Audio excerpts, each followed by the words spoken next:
Good morning, Philippines. Hello, world. No? So, time check. It's 7:26 umaga ng umaga. 7:26 and that araw ng Martes, May 21, 2024. No? So, again, I'm Oscar. This is Millennial Memo. Personal stories of a millennial government employee living here in the province of Nueva Ecija. Excuse. So today, no, I'm just sharing with you my activities yesterday, kahapon. No major complaints, no no major concerns, no. Peaceful naman siya kahapon, no. And yeah, no major concerns, no major complaints, peaceful kahapon. And our activities yesterday, may na-receive lang kami mga letters. At the same time, may pin rin kami, no? And meron kaming invitation na na-receive for it is called the Digital Challenge 2024 by the DICT, no? It's a competition, no, between the LGUs, NGAs and SUCs, no? Hopefully allow tayo ni Mayor to join, no, to join the Digital Challenge 2024. Sayang naman kasi kung hindi, I myself, myself and I is somewhat competitive, competitive tayo kaya sana maka-join tayo. And also tawag dito, kung dalawa sana yung invitation ay ako at saka si Azel ang mag-join, but however, let's try it. Join tayo dun, baka sakali makachamba, di ba? Siya rin yun. And aside from that,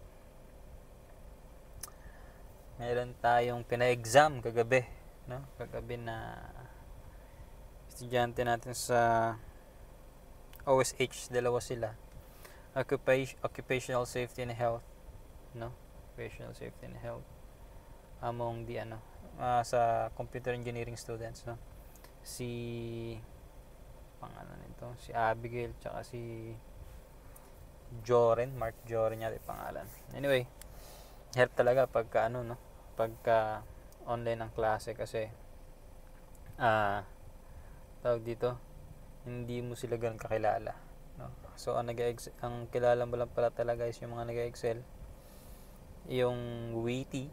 When I say witty, may sense of humor. Yan. Yan ang mga madalas mo kung naaalala. Pero the average one, no. Unless otherwise, lima kayo sa klase, di ba? Kilala ko kayo. Ito nga sa actual no? Yung may mga OJT cash forward kami lang sila, 18 may get nung January, February. Lahat ng pangalan nila kilala ko kasi nga, di ba? Kakaharap kami. So, yun. So those were my activities yesterday. So ngayon, as per Ma'am Dang, Ma'am Dang, magkakaroon daw ng meeting today, no? Yung mga departments na hindi nakapag-report last time kay Ma'am. So naka-ready na din naman yung report. Idadagdag na lang akong mga slides kasi lumipas na ang ilang weeks, isang buwan na ang lumipas. So ang idadagdag natin doon usually yung HRIS natin and yung mga major concerns and revamps ng iba't ibang offices. But definitely okay naman yan. Siguro mga 15 minutes lang yung presentation, tapos na, wala naman ng ibang concerns. Yung HRIS lang naman yun, tsaka yung sa SGLG. Yun. Also, wala naman ng ibang gagawin yan. Medyo magaan tayo ngayon. So, ang gagawin natin, aside from the preparation ng presentation, LinkedIn, no? LinkedIn tayo. And, LinkedIn. Wala namang masama sa LinkedIn.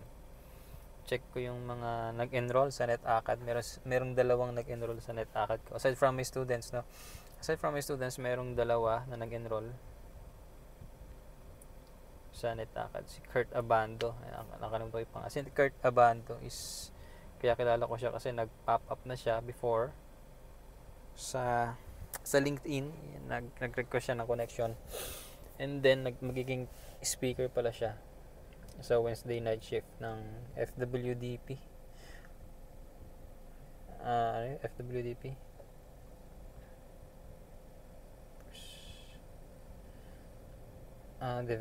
Web developers peers. Nakalimutan ko na kung ano FWDP. So, yeah. That's the idea. So,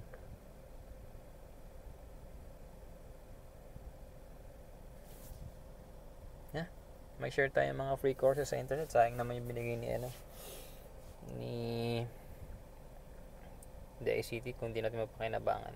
But anyway, just to let you know, yung binigay sa akin na access ni the ICT na free courses, no, is na nagamit ko naman na siya sa aking mga estudyante sa Holy Cross College.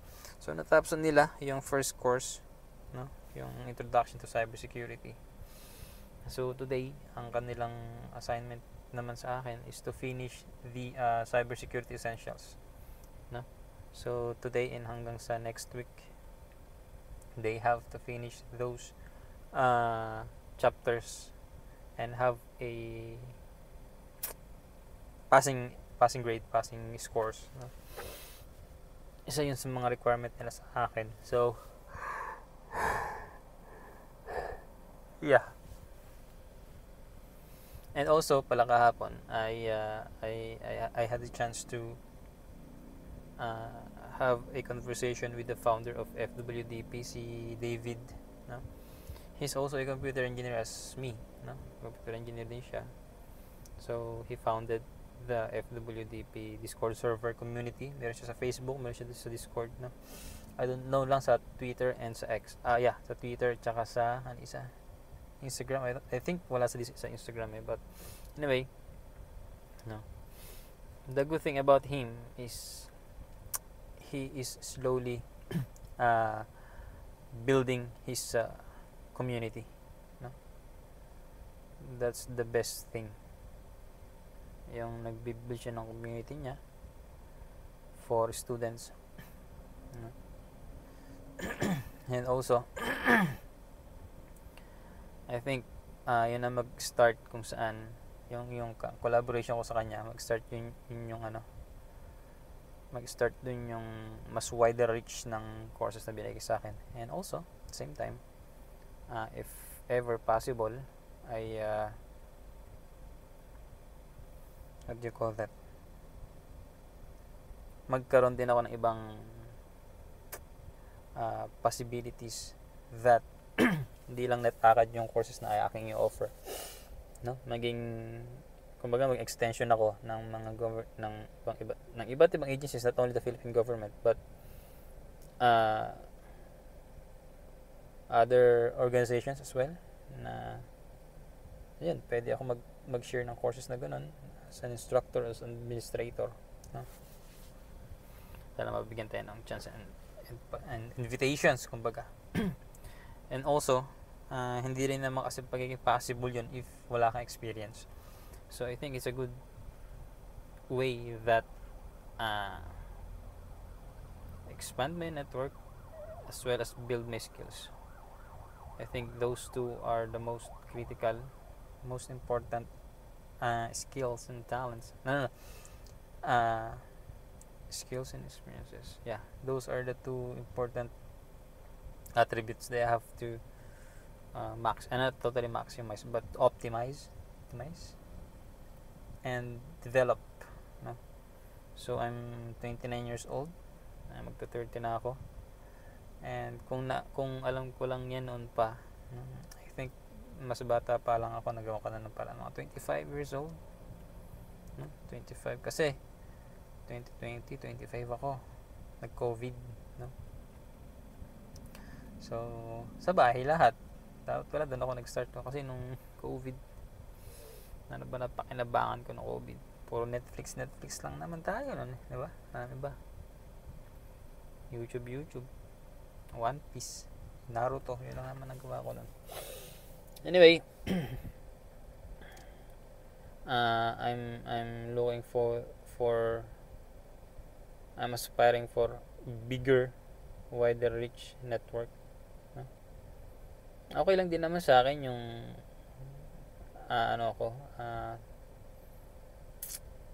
walang talent fee, as long as na-appreciate yung trabaho, na-appreciate yung accomplishments, na yun lang naman yun. Wala naman ibang problem, kasi kumbaga nga nag-iipon ka ng saligan, di ba?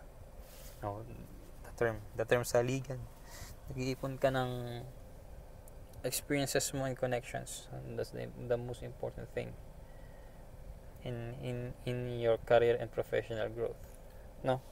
So yeah, I have communicated with David. So tomorrow evening meron kaming meeting with regards to that, no? So it's Cisco Networking Academy, no? Cisco Networking Academy. So doon meron tayong free courses in cybersecurity, networking, Linux. Meron din naman tayong programming, Java, no? So marami tayong courses. I think 20 courses ang available sa NetAcad natin. So definitely ma-share natin 'yon sa mga estudyante.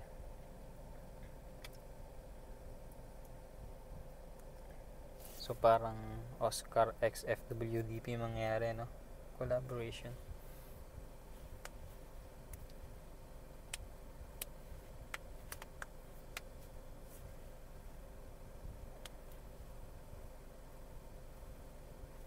Anyway, FWDP kasi if you visit their Discord, napakadami niyang channels wherein meron siyang announcements, meron siyang memes, may general chat, invitation, and also meron din naman siyang mga programming na channel. May nagchat-chat sila Doc Leo. Yeah.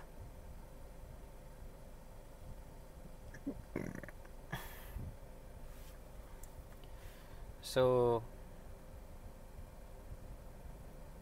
channels, videos, may mga tutorials din kasi doon. May mga volunteers sila na volunteers, mga estudyante, mga professionals, wherein they provide free courses, free tutorials, no, via YouTube. Technically free, but pagdating sa YouTube, mayroon kasing mga ads na kasama. So yun, no? That's how they are getting paid sa ads.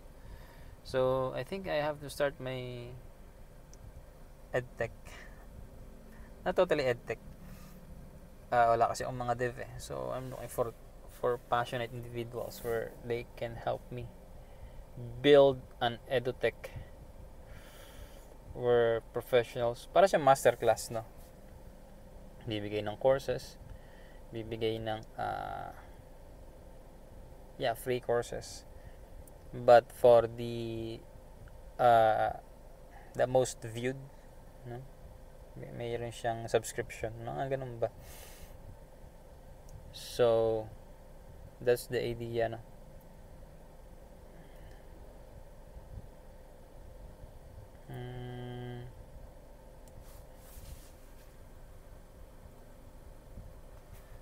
Ano ba, 10% na lang.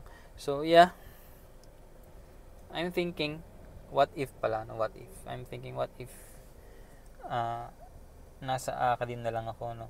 Teaching college students sa Wesleyan or sa Holy Cross. Napag-isip-isip ko lang naman kasi yung damit ko ngayon, hindi ko siya typically sinusuot. Kasi, hindi naman kasi ako ganun maporma. But, dito vibes tayo. Brown shoes, khaki pants, tsaka ganito. Siguro pagka ako teacher ako sa Wesleyan, natuto akong pumorma. No? But that's not the case kasi. Hindi ko talaga hilig magturo. Natapat lang na kaya kong mag-present, kaya kong dalhin yung sarili ko. May ganito ako, confident ako. Natapat lang din na mayroon akong master's degree. Kaya yun. And last is yung pinilit ako, binigyan ako ng pagkakataon na magturo. So sabi ko, sa isip-isip ko that time, ganito lang pala magturo sa college. So no hiring sa Holy Cross. Banat, di ba? Ganun lang no, I'm looking na lang na makapagturo din sa isang SUC, no? Sa NUST or sa LSU. Tignan natin kung saan tayo pwedeng apply. But again, if we have given the chance to binigyan tayo ng magandang schedule, no? Grab and go. Parang ganoon lang yun. Pero kung ako tatanungin, pwede naman na akong kumuha ng weekdays schedule. Weekdays na, yeah. I think wala naman magiging problema pagka nag-weekdays ako kasi yung teaching ngayon, versatile na, dahil mo ng options eh. Paano dami options? Katulad ko, no? I was yung second sem ko, no? From January hanggang May. I was recording all my lessons and then post it online. So, that's how I make sure that wala akong nami-miss na subject, wala akong nami-miss na klase, nami-miss na topic. Iniisa-isa ko 'yon. And then post ko sa YouTube. Kasi distance learning ang uso I'm saying that uso na siya, but if you want to maximize your time, no? You can just if the university allows it, no? Allows it. Record ako ng videos ko. Post ko sa YouTube mga topics. Okay, for this week, for this day, ito. Sunod-sunod 'yun. 'Di ba? Now, it depends on the student na whether or not they will watch it, understand it, review it. Ayun naman yun eh. Kasi to be honest, nag-aaral naman ako, especially in the field of engineering, no? Lahat ng inaaral namin, pasok lang kami para mag-attendance. Mag-attendance na kami ganyan. And then, pagka may quiz and exam, saka pa lang kami babasa, i-review. So, sa akin, if that's the case, as a teacher, post ako sa YouTube. And may midterms, may prelims. A day before, saka pa akong re-review lahat ng post ng teacher ko. So, I think that's the analytics na nakikita ko eh. Pag prelim, pag usual days, 1, 2. Pag bago mag-prelim, bago mag-exam, biglang magpapump yan. So, that is the how you could tell that how you can tell na students nowadays join hybrid classes online for attendance but not totally for listening, diba? Some students might consider listening, but in the end, saka na sila mag-review niyan kapag ka talagang exam na. No? So that's the idea. So yeah. Yun ang ginawa ko sa Wesleyan ngayon tsaka sa Holy Cross. Doon sa may sa may tawag dito.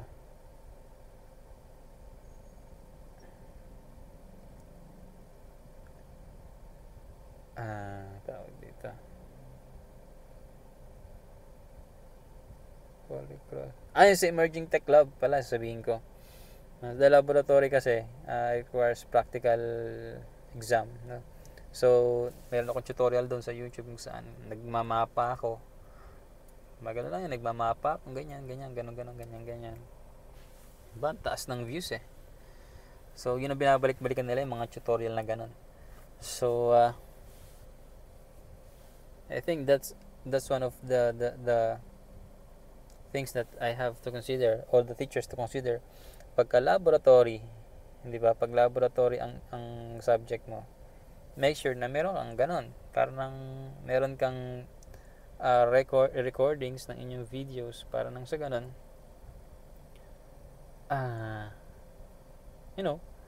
may binabalik-balikan yung mga estudyante mo. Hindi sila tanong ng tanong sa'yo.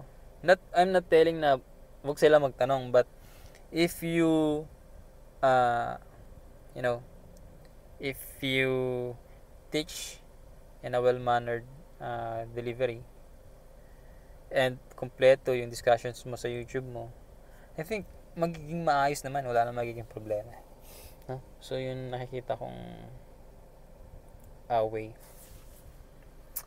sa laboratory yan. Pero sa lecture, sa exam, sa mga lecture, meron din naman ako mga postings doon. Nanonood din naman sila, but yeah, siguro mga bihira yung nanonood eh. So kung meron kong 40 students, for example 40 students, so I assume that one of them will read every episode, every class, no? So I assume dapat nasa yon, tawag dito 1 to 40 views, no? 40 views ang mangyayari. So anong nangyari,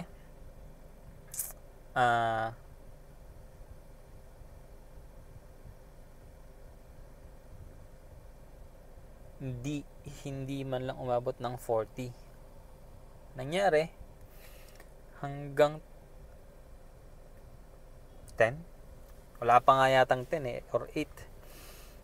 The best assumption din naman kung ganon is isang YouTube account for 10 students. May mga ganon di ba? Hindi mo din naman masabing walang nanonood. Baka pwedeng 1:10, 1:20 nangyayari, di ba? So that's the reason, possible reason. So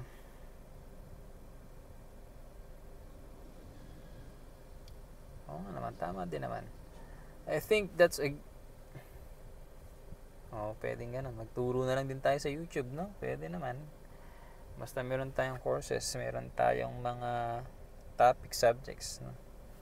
Let us see kung paano natin magagawa ng paraan yan. Okay? So, ngayon, I will be wala naman ding I do have plans. Malalaman nyo na lang, no? So, ang unang plano ko is may plano ako, and yung mga sub-plano nun is ginagawa ko na. However, sa first step pa lang medyo ganun na. But let's see kung paano magagawa ng paraan. Okay?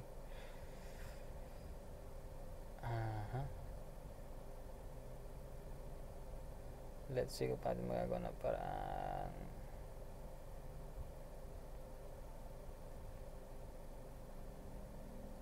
I think okay na. Wala na akong pa-exam. Tapos na yung mga exams nila. Wala na rin naman akong assignments. Mainly, LGU na lang. And last week, nakapagpapirma na ako ng endo. Tinatawag. Hopefully, renewal again.